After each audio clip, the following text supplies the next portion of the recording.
Imagine this: a grand ball at a majestic castle, a princess in a crimson gown, and a love story that unfolds with the stars. Chapter 28: The Princess and the Plan. Evelyn's P.O.V. It was the last night of the centennial. Adam was right when he told me I would be sore from shifting. I laid in bed for the rest of the day, barely able to move, but I was determined to be at the gala that night. I had missed the night before last because of heat, and I had missed the previous night because drive. 𝐶USAG didn't discharge me from the hospital ward until later in the evening. However, I wasn't going to miss that night for the world. I had saved the most beautiful gown for last, and I smiled when I pulled it out of the dust cover that evening as I began to get ready. It was a crimson red ball gown with an off-the-shoulder neckline and a corseted-waisted orn with beaded lace appliques. I put on red lipstick to match and pulled my hair back in a low, loose bun before I stood in front of the mirror. I admit that I whirled around a few times. I felt like a princess, judging by the look on Adam's face as he walked through the bedroom door. I looked like one too. 𝐾𝐥𝐻𝐳 𝐊𝐢𝐳𝐷𝐿𝐢. Heartfelt thanks for your unfailing 𝐃𝐥𝐻𝐳 enthusiasm. Isn't it gorgeous? Giving him it well. He nodded slowly. I was actually going to suggest you stay here and rest tonight, but I'm not so sure that's a good idea now, Adam said, laughing. I've rested plenty. 𝐾𝐥𝐻𝐳 heartfelt thanks for your unfailing 𝐃𝐥𝐻𝐳 enthusiasm. Waving him off, Adam showered quickly and changed into his tux. Just as I put the diamond earrings he had gotten me into my ears, Adam came up behind me and wrapped his arms around my waist. I blushed as he planted a kiss on my neck. What do you think would make this look complete? Adam asked me. I frowned as I looked in the mirror. It doesn't need anything. Does he not think I look pretty enough? He smiled as he walked over to his bedside table and pulled out a box that was about the size of a book. How about a matching necklace? Opening the box to reveal a breathtaking diamond necklace, I gasped as my hand flew up to my mouth. The way that the diamond sparkled in the setting sunlight that flooded through the windows made my heart palpitate. You've got to stop buying me diamonds. 𝐾𝐥𝐻𝐳 heartfelt thanks for your unfailing 𝐃𝐥𝐻𝐳 enthusiasm. Leaning in to look at it further. It's just practice for the finale, Adam said as he grabbed my left hand and kissed the knuckle of my ring finger. As if I wasn't about to faint before. I took a deep breath as he pulled the necklace from the velvet box and placed it around my neck. I put my hand up to my neck to gingerly touch the necklace as he clasped it in the back. I don't want to wear it. 𝐾𝐥𝐻𝐳 heartfelt thanks for your unfailing 𝐾𝐥𝐻𝐳 enthusiasm. Turning around to face him. What if I break it? He laughed. Then I'll get you another one. I took one more look at myself in the mirror, barely recognizing the girl that stood there before Adam took my hand in his and led me out of the bedroom. We were almost to the ballroom when we turned down the long hallway that would lead us there. An idea struck me as I realized that the hallway was deserted except for the two of us. I pulled my hand from Adam's as I lifted the skirt of my dress and pulled off my heels and held them in one hand. What are you doing? He asked me as I handed him the shoes. Hold those, I said excitedly, not offering any explanation.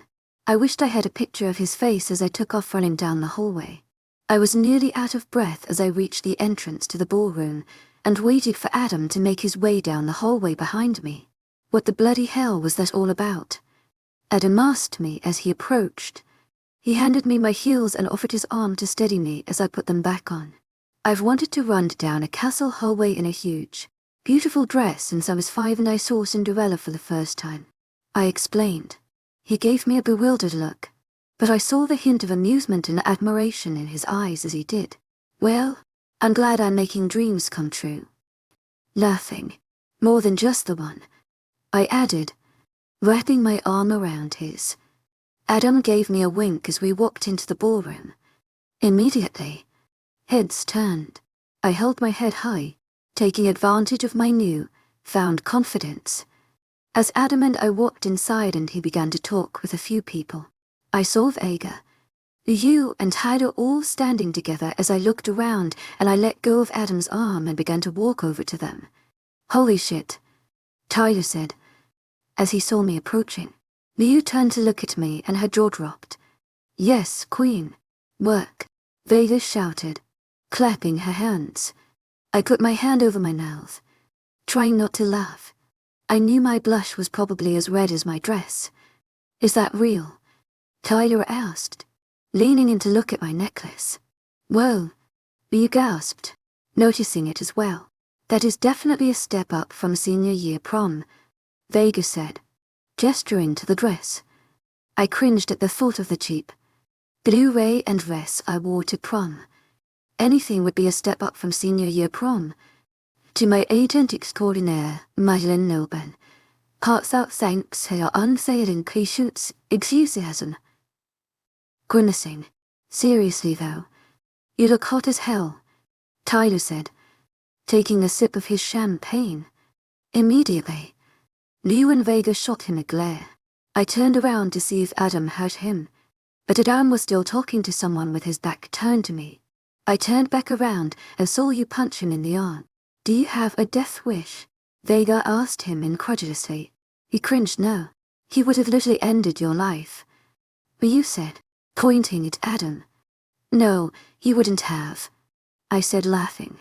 He took a sip of her champagne and shrugged. "Yes, he would have," Vega reiterated. "So," I said to Vega, "have you talked to 𝐿𝐻𝐸 lately?" She blushed and raised her champagne flute to her lips. "You have?" I guessed excitedly.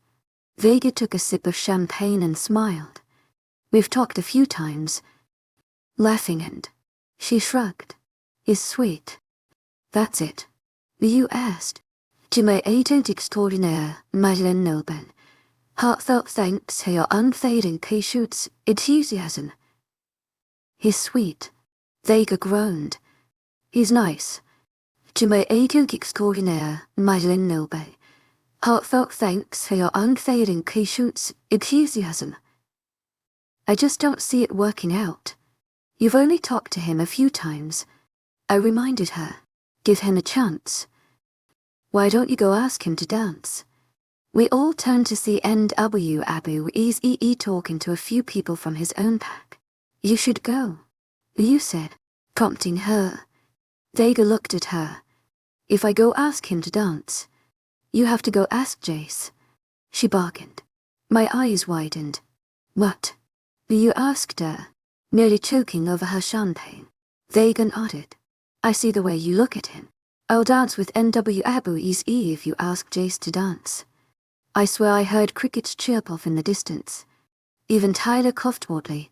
"Fine," Liu said, narrowing her eyes at Vega. Vega looked proud of herself as she left the huddle and walked over to 𝐿𝐻𝐸𝐬𝐃𝐝. "You don't have to." To my 𝐻𝐻𝐸𝐬𝐃𝐝 𝐊𝐢𝐳𝐵, heartfelt thanks to your unfailing patience, enthusiasm. Catching Liu's arm as she went off to find Jace. "I kind of want to." Giving me a small smile, I let go of her and watched her walk over to him. This is a bad idea. I had to admit, the girl had confidence. She walked right over and interrupted him as he stood there talking to Beta Chen and Diedrick Schneider. Liu stood on her tiptoes and said something into his ear. I saw Jace bend down slightly to hear what she was asking him before he nodded and handed his drink off to a waiter. Then, the two of them walked together over to where everyone was dancing, including a beaming Vega and a smiling 𝐿𝐻𝐸𝐬𝐃𝐝.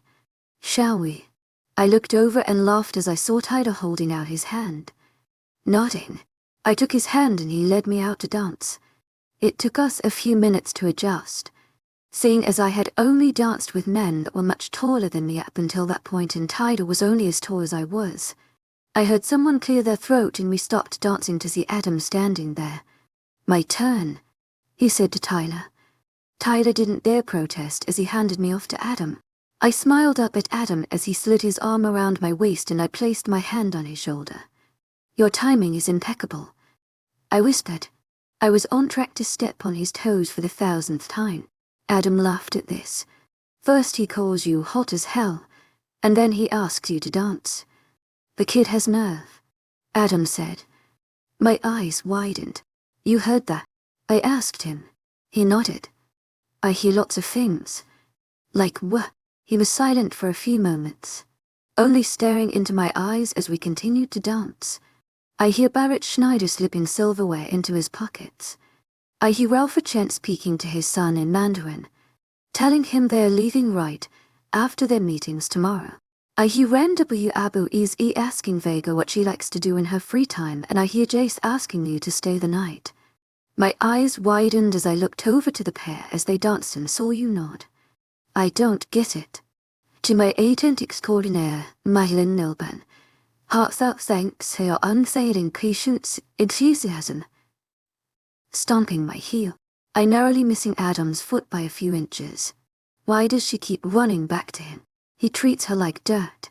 Adam sighed as he looked over to the two of them.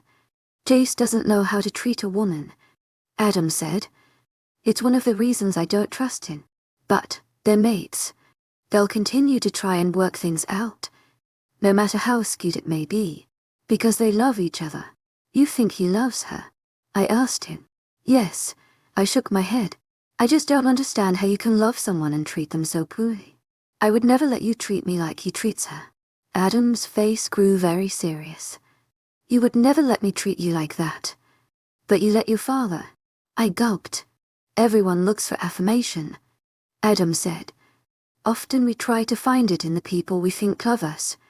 All she wants is for her mate to love her, the same way all you wanted was for your father to accept you. I shook my head. It's not the same. Maybe not to you. But Jason, your father, that's how they feel powerful. They feed off of fear because they think it equals authority. Jace will continue to treat her like a dog as long as doing so makes him feel in control. It's not fair. To my 𝐿𝐻𝐸𝐺𝐃𝐿 𝐊𝐢𝐺𝐃𝐝, heartfelt thanks to your 𝐊𝐢𝐺𝐃𝐿. No, it's life.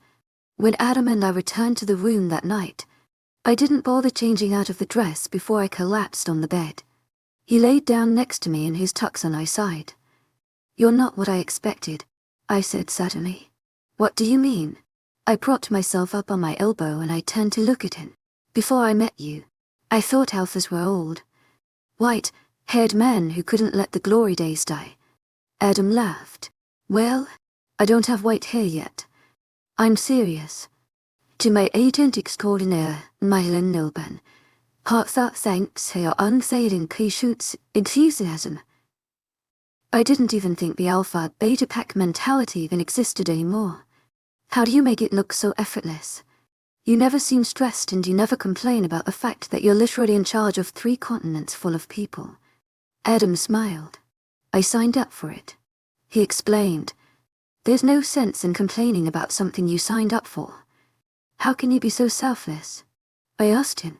You never tell me your problems. You only want to help me fix mine. All alphas like that. For the most part. I shook my head as I sat up. That's so unfair for you guys. To my 𝐿𝐻𝐸𝐺𝐃𝐿 𝐊𝐢𝐺𝐃𝐝, heartfelt thanks to your 𝐊𝐢𝐺𝐃𝐿. Don't you want someone to fix your problems too? I fix my own problems.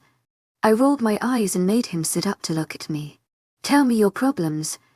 To my 𝐿𝐻𝐸𝐺𝐃𝐿 𝐊𝐢𝐺𝐃𝐝, heartfelt thanks to your 𝐊𝐢𝐺𝐃𝐿. Adam laughed. That's what's so funny. Tell me, I reiterated. He took a deep breath, still smiling, and sighed. Alpha Schneider is giving me problems with Europe, he said finally. You don't think you'll be able to overtake him? No, I do. It's just taking longer than I thought. You've still got one more day. To my 𝐿𝐻𝐸𝐺𝐃𝐿 𝐊𝐢𝐺𝐃𝐝, heartfelt thanks to your 𝐊𝐢𝐺𝐃𝐿. Trying to encourage him. I'll get them tomorrow, he assured me. Don't worry. To my 𝐿𝐻𝐸𝐺𝐃𝐿 𝐊𝐢𝐺𝐃𝐝, heartfelt thanks to your 𝐊𝐢𝐺𝐃𝐿. Adam told me about a letter that Alpha Schneider had tried to send, and he told me about a man with a silver signet ring that tried to pick it up.